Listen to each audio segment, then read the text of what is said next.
Sir ನಾಳೆ ಅಮಿತ್ ಶಾ ಅವರು ಬರ್ತಿದ್ದಾರೆ, ನಿಮ್ಮ ಜೊತೆನೂ ಮೀಟಿಂಗ್ ಇದೆ. ಸೊ ಯಾವೆಲ್ಲ ಅಂಶಗಳು ಚರ್ಚೆ ಆಗ್ತವೆ, ಏನೇನು ಚರ್ಚೆ?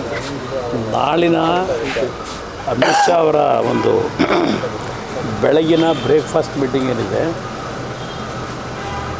ಬ್ರೇಕ್ಫಾಸ್ಟ್ ಮೀಟಿಂಗ್ನಲ್ಲಿ ಈಗಿನ ಚುನಾವಣಾ ಪ್ರಕ್ರಿಯೆಗಳೇನು ಪ್ರಾರಂಭ ಆಗಿದೆ, ನಮಗೆ ಇರತಕ್ಕಂಥ ಮಾಹಿತಿಗಳನ್ನು ನಾವು ಅಮಿತ್ ಶಾ ಅವರಿಗೆ ಮನವರಿಕೆ ಮಾಡಿಕೊಡ್ತಕ್ಕಂಥದ್ದಕ್ಕೆ ಫೀಡ್ಬ್ಯಾಕ್ ಕೊಡ್ತೀವಿ. ಇವತ್ತು ಒಟ್ಟಾರೆ ನಾವು 28 ಕ್ಷೇತ್ರದಲ್ಲಿ ಗೆಲ್ಲಬೇಕು ಅಂತಕ್ಕಂಥ ಗುರಿಯನ್ನು ಹೊಂದಿದ್ದೇವೆ. ಕೆಲವು ಸಣ್ಣ ಪುಟ್ಟ ಘಟನೆಗಳು ಎಲ್ಲ ಕ್ಷೇತ್ರದಲ್ಲೂ ಎಲ್ಲ ಕಡೆ ತುಂಬ ಚೆನ್ನಾಗಿ ನಡೀತಾ ಇದೆ, ಯಾವುದೇ ರೀತಿಯಲ್ಲಿ ಸಮಸ್ಯೆಗಳಿಲ್ಲ. ಆದರೆ ಸಣ್ಣ ಪುಟ್ಟ ಲೋಕಲ್ ಸಮಸ್ಯೆಗಳಲ್ಲಿ ಯಾವುದೇ ರೀತಿಯಲ್ಲಿ ನಮ್ಮ ಈ ಒಂದು ಹೊಂದಾಣಿಕೆಗೆ ಧಕ್ಕೆ ಆಗಬಾರ್ದು ಮತ್ತು ನಮ್ಮ ಗುರಿ ಮುಟ್ತಕ್ಕಂಥದ್ರಲ್ಲಿ ಎಲ್ಲೂ ಸಹ ಸಣ್ಣ ಲೋಪಕ್ಕೆ ಅವಕಾಶ ಕೊಡಬಾರ್ದು ಅಂತಕ್ಕಂಥ ನಮ್ಮ ಮೂಲ ಉದ್ದೇಶ ಇದೆ. ಅದರಿಂದ ಎಲ್ಲ ವಿಷಯಗಳನ್ನು ಅವ್ರ ಜೊತೆ ಚರ್ಚೆ ಮಾಡ್ತೀವಿ. ನಂತರ ಸಂಜೆ ಚನ್ನಪಟ್ಟಣದಲ್ಲಿ ಒಂದು ರೋಡ್ ಶೋ ಏನಿದೆ, ಹೊಸ ಚನ್ನಪಟ್ಟಣದಲ್ಲಿ ನಮ್ಮ ಜನತೆ ಎಲ್ಲ ರೀತಿಯ ಒಂದು ವಿಶ್ವಾಸ ಏನು ಇಟ್ಕೊಂಡಿದ್ದೇವೆ. ಬಹುಶಃ ದೊಡ್ಡ ಮಟ್ಟದಲ್ಲಿ ಇಡೀ ರಾಜ್ಯಕ್ಕೆ ಚನ್ನಪಟ್ಟಣ ವಿಧಾನಸಭಾ ಕ್ಷೇತ್ರದಿಂದಲೇ ನಾಳಿನ ಅಮಿತ್ ಶಾ ಅವರ ರೋಡ್ ಶೋನಲ್ಲಿ ಭಾಗಿಗಳಾಗ್ತಾ ಇದ್ದಾರೆ. ಅಲ್ಲಿಂದಲೇ ಒಂದು ಸ್ಪಷ್ಟವಾದ ಸಂದೇಶ ಕಳಿಸ್ತಕ್ಕಂಥದ್ದು ಪ್ರಯತ್ನ ಪಡ್ತಾರೆ. ನಾಳೆ ನೀವು ರೋಡ್ ಶೋ ನಾನು ಇರ್ತೀನಿ. ಅವ್ರು ನನ್ನ ಕ್ಷೇತ್ರಕ್ಕೆ ಬಂದಾಗ ನಾನು ಇರಲೇಬೇಕಲ್ಲ, ನನ್ನ ಕರ್ತವ್ಯ ಅದು. ಸರ್, ಇವತ್ತೊಂದು ಪಕ್ಷ ಸೇರ್ಪಡೆ ಕಾರ್ಯಕ್ರಮ ಇದೆ ಮಂಡ್ಯದಲ್ಲಿ. ಅಮರಾವತಿ ಚಂದ್ರಶೇಖರ್ ಅವರು ಮತ್ತು ಅವ್ರ ಹಲವಾರು ಜನ ಬೆಂಬಲಿಗರು ಪಕ್ಷಕ್ಕೇನು ಸೇರ್ಪಡೆ ಆಗ್ತಕ್ಕಂಥದ್ದಿದೆ. ಅವರ ಒಂದು ಸೇರ್ಪಡೆ ಕಾರ್ಯಕ್ರಮದಲ್ಲಿ ಭಾಗವಹಿಸಲಿಕ್ಕೆ ಹೋಗ್ತಾ ಇದ್ದೇನೆ. ಸರ್, ಡಿ ಕೆ ಶಿವಕುಮಾರ್ ಹೇಳ್ತಾರೆ, ಅಂದರೆ ಲೋಕಸಭಾ ಇದರಲ್ಲಿ ನಾವು ನಿಮ್ಮ ಸೇವೆ ಮಾಡ್ತಾರೋ, ನಾವು ನಿಮ್ಮ ಸೇವೆಗಿರೋದು ಅನ್ನ ತಂದಿರು, ಬೇರೆ ಡೆಲ್ಲಿಯಿಂದಾಗಲಿ ಬೇರೆ ಯಾರು ನಿಮ್ಮ ಸೇವೆಗೆ ಬರೋಲ್ಲ, ನಮ್ಮನ್ನೇ ಗೆಲ್ಸಿ. ಸರಿ, ಏನು ಸೇವೆ ಮಾಡ್ತಾವ್ರೆ? ಬೆಂಗಳೂರು ನಗರದಲ್ಲಿ ಪ್ಲ್ಯಾನ್ ಅಪ್ರೂವಲ್ಗೆ ಚದರಕ್ಕೆ 100 ರೂಪಾಯಿ ಫಿಕ್ಸ್ ಮಾಡಿರೋದು ಸೇವೆ ಅಲ್ವಾ? ಅದು ಒಂದು ಸೇವೆ.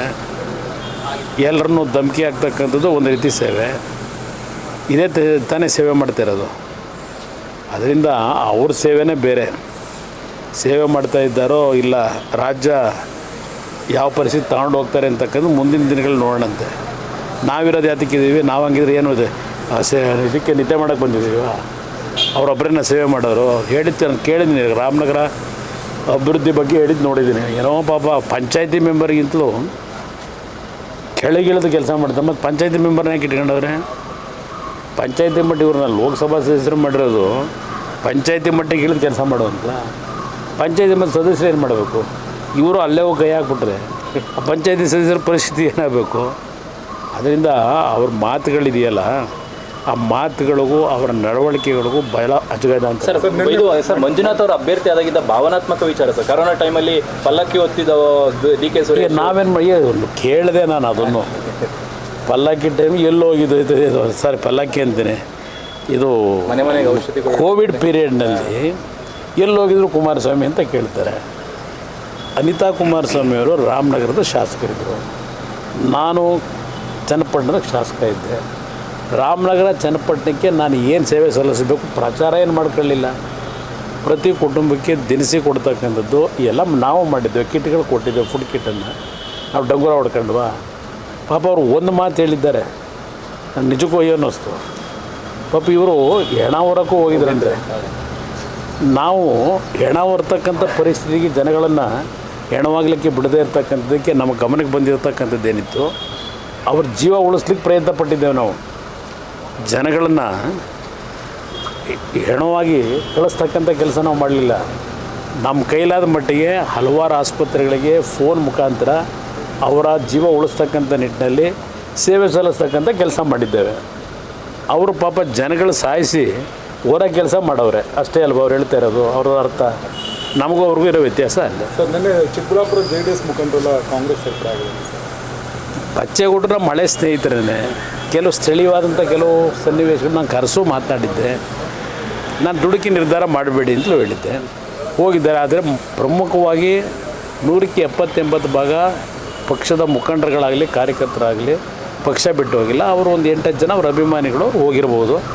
ಅದಕ್ಕೆ ಯಾವ ರೀತಿ ಮತ್ತೆ ಪ್ಯಾರಲಲ್ಲಿ ನಾವಲ್ಲಿ ಸಂಘಟನೆಗೆ ತೊಡಗಬೇಕಾಗ್ತಾ ಮಾಡ್ತಾರೆ. ಕೊನೆ ಪ್ರಶ್ನೆ, ಈಗ ದೇವೇಗೌಡರು, ಮೋದಿಯವರು, ನೀವು, ಅಮಿತ್ ಶಾ ಅವರು, ಯೋಗಿ ಈ ಥರದ್ದು ಏನಾದರೂ ಪ್ಲ್ಯಾನ್ ಆಗ್ತಿದೆ ಸರ್? ಅಂದರೆ ಯಾಕಂದರೆ ಆ ರೀತಿ ಇನ್ನೂ ಸದ್ಯಕ್ಕೇನು ಪ್ಲ್ಯಾನ್ ಆಗಿಲ್ಲ. ಯಾಕೆಂದರೆ ನರೇಂದ್ರ ಮೋದಿ ಅವ್ರಿಗೆ ಇಡೀ ದೇಶದಾದ್ಯಂತ ಪ್ರವಾಸ ಮಾಡಬೇಕಾದಂಥ ಅನಿವಾರ್ಯತೆ ಅವರಿಗೆ. ಅವರೇ ಎಲ್ಲ ಕಡೆ ಹೋಗಬೇಕಾಗಿದೆ. ಅದರಿಂದ ಒಂದೋ ಎರಡೋ ಕಾರ್ಯಕ್ರಮದಲ್ಲಿ ಕರ್ನಾಟಕಕ್ಕೆ ಬಂದಾಗ ಭಾಗವಹಿಸ್ತಕ್ಕಂಥದ್ದು ಎಲ್ಲಿ ಅನಿವಾರ್ಯತೆ ಇರ್ತದೆ, ಅವಶ್ಯಕತೆ ಇದೆ, ಅಲ್ಲಿ ಭಾಗವಹಿಸಿ ತುಂಬಾ ಜನಕ್ಕೆ ಅದೇ ಆ ಅಪೇಕ್ಷೆ ಏನಿದೆ.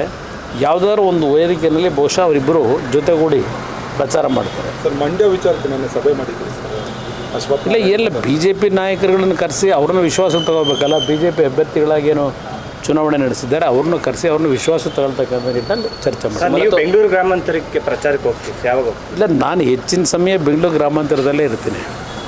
ಎಲ್ಲ ಭಾಗಕ್ಕೂ ಇವತ್ತು ಕನಕಪುರ ಇರ್ಬೋದು, ಮತ್ತು ರಾಮನಗರ ಇರ್ಬೋದು, ಚನ್ನಪಟ್ಟಣ ಇರ್ಬೋದು, ಕುಣಿಗಲ್ ಇರ್ಬೋದು, ಈ ಭಾಗಗಳಿಗೆ ನಾನು ಪ್ರವಾಸ ಸಂಪೂರ್ಣವಾಗಿ ನಾನು ಹೋಗ್ತಾಯಿದ್ದೀನಿ. ಅದಷ್ಟೇ ಅಲ್ಲ, ತುಮಕೂರು, ಚಾಮರಾಜನಗರ, ಮೈಸೂರು, ಚಿಕ್ಕಬಳ್ಳಾಪುರ, ಕೋಲಾರ, ಹೀಗೆ ಎಲ್ಲ ಪ್ರದೇಶಗಳಿಗೆ ಮೊದಲನೇ 14 ಲೋಕಸಭಾ ಕ್ಷೇತ್ರಗಳೇನಿದೆ, ಕರಾವಳಿ ಪ್ರದೇಶ ಬಿಟ್ಟು ಇನ್ನುಳಿದಂತೆ ಈ ಭಾಗದಲ್ಲಿ ಎಲ್ಲ ಕಡೆ ನಾನು ಪ್ರವಾಸ. ಸುಮಲತಾ ವಿಶ್ವಾಸ ಇದೆ ಸರ್, ಯಾಕಂದರೆ 3ನೇ ತಾರೀಕು ಸಭೆ ಇದೆ, ನಿನ್ನೆ ಸುದೀರ್ಘವಾಗಿ ಮಾತಾಡಿದ್ದೀರಾ. ಸೊ ವಿಶ್ವಾಸ ಇದೆ ಸರ್. ಈಗ ಅವರು ಒಂದು ಪದ ಬಳಸಿದ್ದಾರೆ, ತಮಗೆ ಬಹುಶಃ ಅರ್ಥ ಆಗಿರ್ಬೋದು ಅಂತ ನಾನು ಅನ್ಕೊಂಡೆ.